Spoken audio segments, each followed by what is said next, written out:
for the latest analysis on this, let's bring in Ebony Bennett from the Australia Institute. Ebony, great to see you as always. Now, it's making me personally uncomfortable, and lots of women that I've been speaking to over the last couple of days, that many male representatives are behind this decision here. Many male panellists are the ones debating it on national television. What if men had, say, a vasectomy at a young age, and until they're ready to have a family emotionally and financially, then just have it reversed? That doesn't sound exactly right coming from my mouth in the way to control a man's body. What right do men have to make decisions on women's bodies? Yeah, well, that's fundamentally at issue here, isn't it? Men certainly would not accept the state having control over their bodies in the way that women have been forced to accept for many years and all around the world. And Roe v. Wade was a critical Supreme Court decision that did give a constitutional right to abortion for women all across America, even if some states have made that significantly more difficult than others. And it has been a precedent for, 50 years and upheld in other cases since then as well. So this is absolutely huge, and you're absolutely right to put the finger on men at the heart of this. Donald Trump ran president on the idea that he would stack the Supreme Court with justices that would overturn Roe v. Wade, and the leak of this draft decision certainly shows that to be the case. But, equally, men in Congress, men in state-based legislatures all across America, Mitch McConnell, the then Senate Majority Leader, held up Obama-era appointments to the Supreme Court that would have kept the kind of balance of liberal justices on the bench. So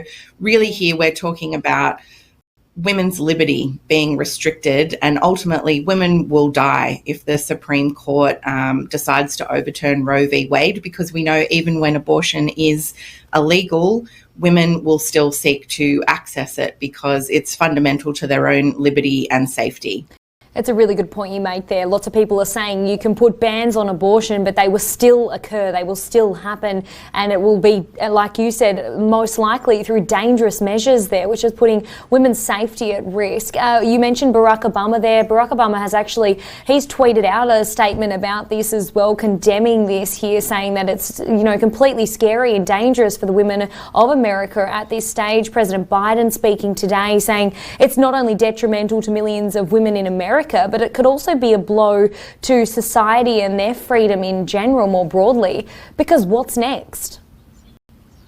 Absolutely. So around the world, there's a danger, I think, that this will embolden, the forces that are anti-abortion around the world. There's always kind of a battle that's happening around that. Countries like Australia have recently been on a different trajectory, decriminalising abortion, removing it from the criminal code in all states and territories here. So, I think the other issue that you've really raised there that's so important is Roe v. Wade was around the idea of privacy and the constitutional right to privacy.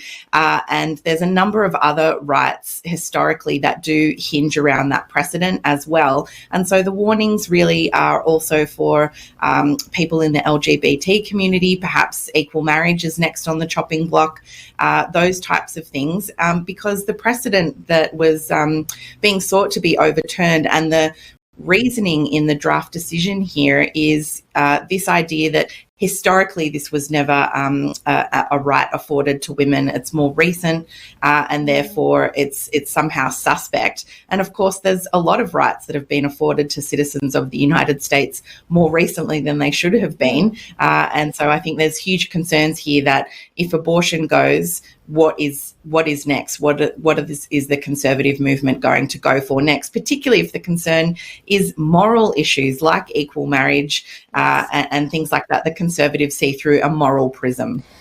Now, if this is overturned here, it won't mean that every American state abortion is banned, but it will mean up to 26 states they're predicting that it could be banned in. Now, primarily, and this is one of my biggest concerns with this, is women of colour, especially Black and Native women who predominantly live in those states that would most likely ban abortion if this is overturned. They have the poorest health outcomes and suffer higher rates of maternal mortality as well as sexual violence. Regardless of what you believe here, what kind of impact could this have on women of colour?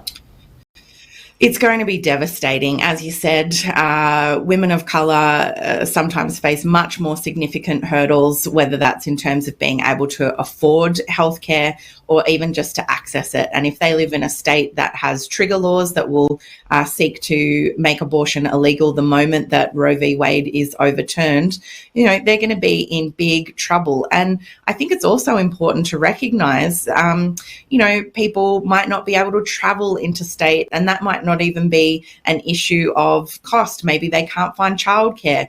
Maybe they don't have access to transport. Maybe they can't get the time off work. There's a whole number of different reasons why women might not be able to travel.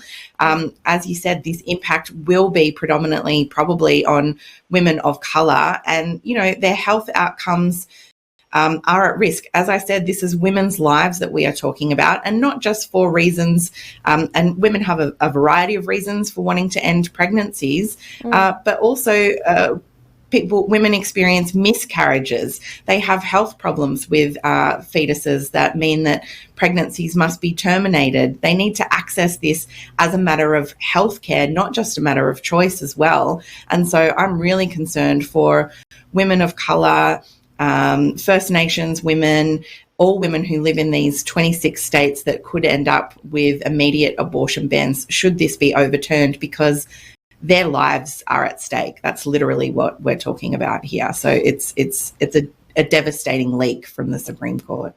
Indeed, it feels like a step backwards, doesn't it? And I mean, my role as a journalist is to be objective to both sides of this, but as a female and as a right to your freedom, it just feels so wrong. Ebony Bennett, thank you so much. Thank you.